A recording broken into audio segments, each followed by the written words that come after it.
Hello guys, bersama saya lagi dalam Alright Nopot Channel. Gempak sahabat semua, Syahidan Kasim, pengkhianat daripada Parti UMNO, kononnya memberikan amaran kepada Parti UMNO. Katanya jangan lihat sebelah mata kepada kuasa ataupun kekuatan Perikatan Nasional. Kekuatan apakah itu? Kekuatan menyakau, kekuatan apa lagi? Mungkin menfitnah dan sebagainya. Itu dia. Dan juga PAS semakin hipokrit. Orang lain tak boleh buat. Kalau orang lain buat tak boleh, hanya dia yang boleh. Ini dia. Apakah perkara itu? Ini yang menarik untuk kita dengar pencerahan daripada Brother Iswardi ya berkaitan dengan perkara ini, sahabat-sahabat semua. Jadi tanpa buang masa, saya mau kita mendengar ya pencerahan daripada Brother Iswardi ini. Jadi mari kita dengar bersama. Tentang Syahidan Kasim memberi komentar terhadap UMNO.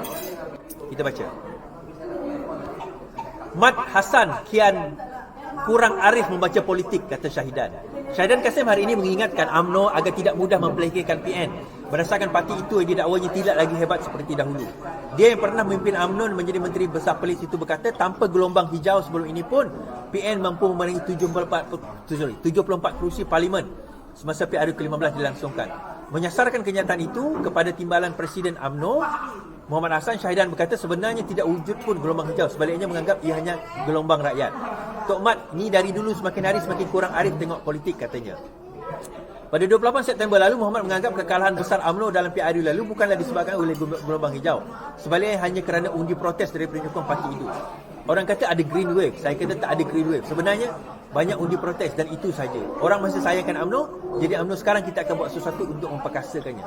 Mengulas lanjut, Syahidan berkata istilah gelombang hijau itu digunakan untuk memperlekehkan PAS yang memang dikenali sebagai menggunakan logo berwarna hijau. Sebaliknya, penafian tersebut berkata, kata Syahidan, PN memperoleh 74 kerusi berbanding UMNO cuma 24. Kena ingat tu, jangan cakap seolah-olah hebat. Tak hebat, UMNO sudah tak hebat. UMNO cuma hebat sebab bangunan dia besar, katanya. Syahidan yang kini menjadi ahli PAS juga memberitahu UMNO sudah mengubah prinsip perjuangannya apabila tidak lagi mengutamakan agenda Melayu setelah bersama DAP. Justru dia yakin pengundi pelangai khususnya warga Felda akan bersama PN. Pada pandangan saya, pengundi di pelangai dan kawasan Felda pengundi diam. Mereka nak mengundi tapi tak nak heboh dengan naikkan bendera semula. Kebanyakan mereka orang BN tapi tak puas hati pasal kes UMNO bersama DAP. Baik, saya komentar sikit benda ni, tuan-tuan. Semasa saya pergi saya pergi penamaan calon pelangai tempoh hari, saya dapat saksikan beberapa perkara. Mungkin saya tersilap, tapi yang ni kita lihat. Bila ramai rakyat yang turun dalam penamaan calon, saya pergi kerana kebetulan saya ada program dekat Bentong masa tu, saya pergi penamaan calon. Kita adalah segolongan orang daripada Pakatan Harapan yang turun, antaranya YB Hulu Langat, saya sendiri, ahli MPP seperti Ryan, kemudian saya jumpa juga Napsiah dan sebagainya. Majoriti yang turun kita nampak adalah mereka yang datang daripada pelangai dan juga sekitarnya, seperti Bera kita kata. Tetapi bila kita tengok di other side, majoriti yang turun daripada PAS itu sendiri bukan daripada kalangan orang pelangai. Kita nampak majoriti. Kenapa saya tahu? Sebab orang pelangai sendiri kan tahu. Kami pun tak kenal siapa orang kat sebelah sana, dia kata. Dan mereka bawa bas untuk nak nampakkan penamaan calon itu ramai. Tetapi tak ramai juga, tak boleh menandingi apa yang diturunkan oleh Barisan Nasional pada waktu itu. Okey, itu yang pertama. Kedua, yang menariknya, betul kalau kita tengok demografik PAS Perikatan Nasional dan juga Barisan Nasional di Pahang, dia ada 17 PN, 17 BN, kemudian 8 Pakatan Harapan. Nah, daripada situ sendiri, Pakatan Harapan dan juga Barisan Nasional terus bergabung untuk membentuk kerajaan perpaduan. Antara yang pertama terbentuk iaitu di Pahang. Sekiranya lah katakanlah pelangai itu tumbang tidak akan merubah apa-apa hakikat yang berlaku di dalam negeri Pahang pun. Kerajaan Pahang tetap orang yang sama, kerajaan negeri Pahang tetap di bawah kerajaan perpaduan, tidak akan ada perubahan besar yang berlaku. Namun begitu, kalau tidak ada perubahan besar yang berlaku, kenapa mereka beria-ia nak menunjukkan kemenangan yang mereka nak bawa ni? Dia macam ni, tuan-tuan. Sebenarnya menang atau kalah dalam pilihan raya kali ini, PN perlu menang. Kenapa? PN kalah kedua-dua pilihan raya di Johor. Kalau PN kalah sekali lagi pilihan raya ini, dalam tempoh kurang 2 bulan, PN telah kalah 3 pilihan raya dan itu meninggalkan satu kesan negatif yang buruk kepada imej Perikatan Nasional. Kita kena faham benda ni. Sebab itu Perikatan Nasional dia pelangai, dia akan mati-mati cuba nak memastikan mereka menang. Dan selepas ini kita akan ada pertandingan di Kemaman. Kita tahu Kemaman ni most likely PN akan menang. Tetapi kalau menang di Kemaman, benda tu tak pelik. Kenapa tak pelik tuan-tuan? Dah memang dia dah menang sebelum ini dan dia dah menguasai negeri dan dah menguasai seluruh parlimen. Itu tak pelik. Tetapi kalau dia menang di pelangai, itu satu benda menunjukkan, dia akan katalah, menunjukkan ada gelombang rakyat nak minta perubahan di negeri Pahang. Jadi itu yang dia nak. Kalau dia menang di Terengganu ni, dia macam tak ada benda yang pelik, tak ada benda yang nak boleh dibanggakan dekat situ. Jadi kemenangan di pelangai ni adalah satu benda yang dia nak boleh tunjukkan for the next PRN, kita kata. Untuk nak tunjukkan for the next, bukan PRN tapi the next month, the next year, menunjukkan bahawa kami masih ada sokongan kami kuat, terutama di Pahang. Kita kena ingat Pahang adalah benteng terakhir selepas Kelantan dan juga Terengganu. Setelah kejatuhan Kelantan Terengganu, Pahang adalah benteng terakhir. Sekiranya mereka gagal menguasai Pahang pada pilihan raya kali ini, bermakna mereka, dan di pelangai terutamanya, mereka gagal untuk menguasai apa orang kata, yang dikatakan sebagai gelombang hijau itu, atau gelombang rakyat yang mereka bangga-banggakan selama ini. Dan kita, macam saya kata, gelombang rakyat, the so-called gelombang rakyat yang dimaksudkan itu sebenarnya tak ada pun. Gelombang rakyat itu bukanlah gelombang rakyat seluruh rakyat. Kalau kita tengok, hanya di bahagian pantai timur, sedikit di utara, kemudian Sabah Sarawak dia tak ada, di bahagian selatan tak ada, di bahagian tengah pun dia tak ada. Pahang dia seolah-olah macam balance kat situ. So berjaya disekat di peringkat tersebut. Jadi gelombang sokong rakyat ini masukkan itu sebenarnya tidak sampai ke peringkat yang mereka kehendaki, sebagaimana yang sepatutnya lah, tak sampai ke peringkat yang mereka kehendaki. Jadi dekat situ penting sebenarnya pilihan raya kali ini PN cuba untuk nak menang dalam pilihan raya ini. Kalau mereka tak cuba menang, kalau mereka tak menang pilihan raya ini untuk kali ketiga berturut-turut, maka ia adalah satu perkara buruk lah, satu benda yang buruk untuk Perikatan Nasional itu sendiri. Ditambah pula hari ini, semalam lah PAS telah mengatakan 5 jawatan tertinggi tidak akan bertanding. Tidak dipertanding, bukan tidak dipertandingkan, tidak ada perlawanan lah. 5 jawatan tertinggi PAS tidak ada perlawanan. Kemudian Harakah Delhi kata, beza di antara tak suruh bertanding, macam contoh dia kata UMNO tak bertanding, kami ni tak ada orang nak bertanding. Kita baca alright. Kita baca. Tak tanding 5 jawatan tertinggi, elak pergolakan besar. Keputusan PAS tidak mempertandingkan 5 jawatan tertinggi pada pemilihan parti sempena muktamar adalah satu usaha mengelak pergolakan besar ketika parti itu dalam keadaan kedudukan paling baik sejak ditubuhkan. Penganalisa politik daripada UKM, Profesor Madya Muhammad Taqiyuddin berkata, umumnya dalam mana-mana parti pun ada baik jika tiada sebarang pertandingan jika ia dapat mengelakkan pergolakan lebih besar. Katanya, langkah sedemikian dilakukan bagi memantapkan agenda yang telah dirancang bagi mengelakkan sebarang risiko dan potensi perpecahan dalam parti. Ini saya nak cerita, tuan-tuan. Kenapa tidak berlaku pertandingan dalam 5 jawatan tertinggi PAS ini? Kita kena faham ini. Yang pertama, PAS sebenarnya telah berjaya membersihkan parti mereka. Ya, kita mengakui perkara ini. PAS telah berjaya membersihkan parti mereka daripada siapa? Kita kena faham bahawa PAS ada 2 kelompok.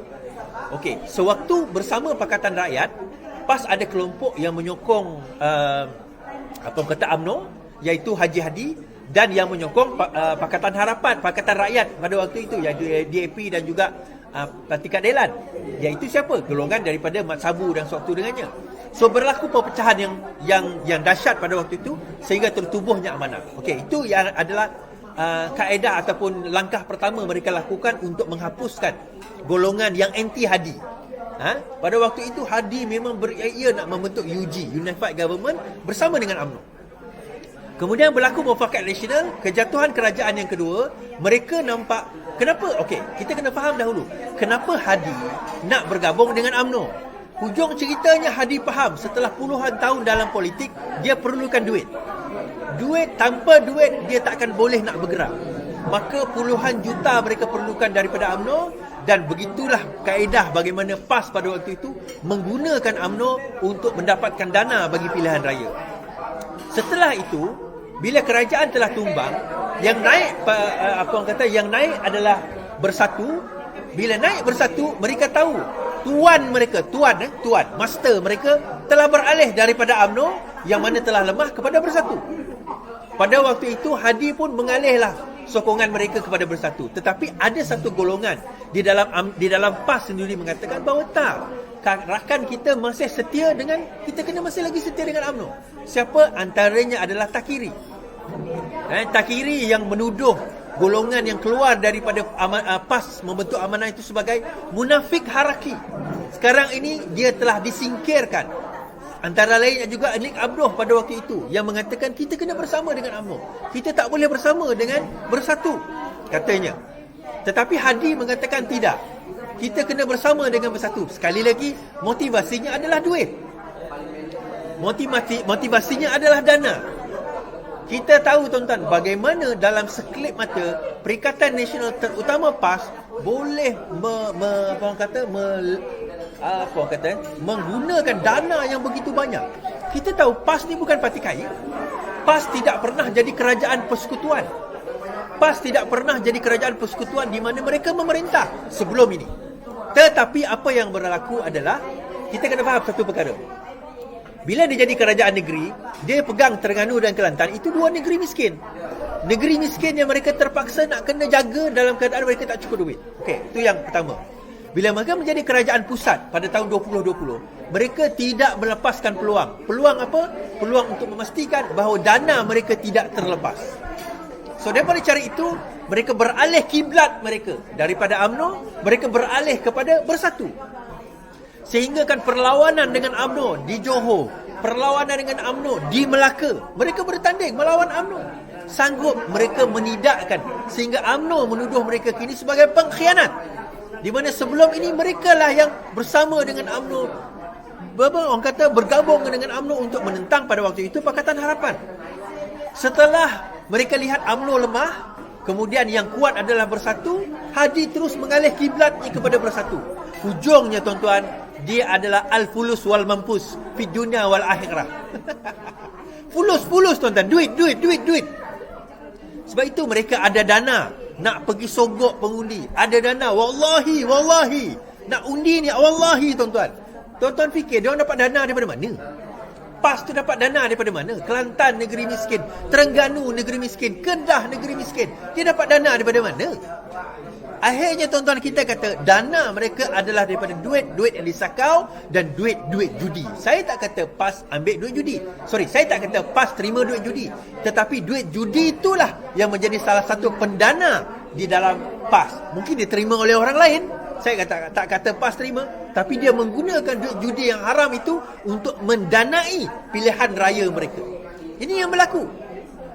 Dan kita tak boleh menafikan hakikat bagaimana mereka boleh bertanding 100 lebih kerusi, menggunakan bendera yang lebih banyak daripada Barisan Nasional dan Pakatan Harapan dalam pilihan raya yang lepas. Dan akhirnya dalam pilihan raya kali ini kita dapat saksikan duit yang berkoyan-koyan, seolah-olah limitless duit dia. Dia boleh belanja sesuka hati dia dan mereka menang. Kita tahu secara hakikatnya sekurang-kurangnya mereka berbelanja 8 juta untuk iklan TikTok dan juga iklan di Facebook dan YouTube. 8 juta tuan-tuan yang kita identify yang dia orang belanja. Pakatan Harapan tak sampai 100,000. 8 juta mereka belanja. Mana datang duit tu? Kita persoalkan. Ini saya tak cerita PAS, saya cerita Perikatan Nasional secara keseluruhan. 8 juta termasuk lepas. Kita tak boleh nafikan perkara tersebut. Jadi, bila 5 tertinggi ini tidak bertanding, dia bukan satu benda yang pelik. Kenapa tak bertanding? Dia orang tahu siapa yang cuba lawan presiden, timbalan presiden, naik presiden, most likely dia akan selepas ini dia akan disingkirkan, dia akan dikeluarkan. Dan mereka tahu kalau mereka dikeluarkan, dia orang tak boleh pergi ke mana. Sebab dia orang yang kuat maki Pakatan Harapan, kuat maki DAP, kuat maki UMNO. Dia orang tahu dia tak boleh pergi mana, karier politik dia akan tamat. Dan bukan setakat dia kuat maki tuan-tuan, kuat fitnah. Ni saya nak cerita tentang tabung haji pula ni. Baik, kita baca. MOF serah semula aset tabung haji Anwar. Kuala Lumpur, kerajaan akan menyerahkan semula aset tabung haji yang diletakkan di bawah SPB. Alright guys, so itu dia pencerahan daripada Brother Iswardi. Yang pertama tadi berkaitan dengan amaran daripada pengkhianat UMNO Saidan Kasim, dan juga tidak dipertandingkan 5 jawatan tertinggi daripada PAS dengan alasan-alasan yang dikemukakan. Kalau parti mereka boleh, kenapa parti orang lain tidak boleh? Itu dia sahabat semua. Inilah sikap hipokrit, sikap politik sempit yang dimainkan oleh PAS dan juga Bersatu hari ini, sahabat-sahabat semua. Jadi jelas ya, mereka adalah parti yang tidak boleh dipercayai, ya, mulut dan fatwa dan juga dalil mereka sentiasa berubah-ubah, sahabat-sahabat semua. Demi apa? Demi duit. Itu pencerahan daripada Brother Iswardi. Jadi terima kasih, sampai di sini saja. Izinkan saya untuk mengundurkan diri, dan seperti biasa peribahasa mengatakan, tapapun kangkap, 2 tahun keinginan. Dalam bahasa Melayunya, tepuk dada, tanya selera. Sekian saya daripada Alright Nampak Channel. Kita berjumpa lagi. Bye-bye.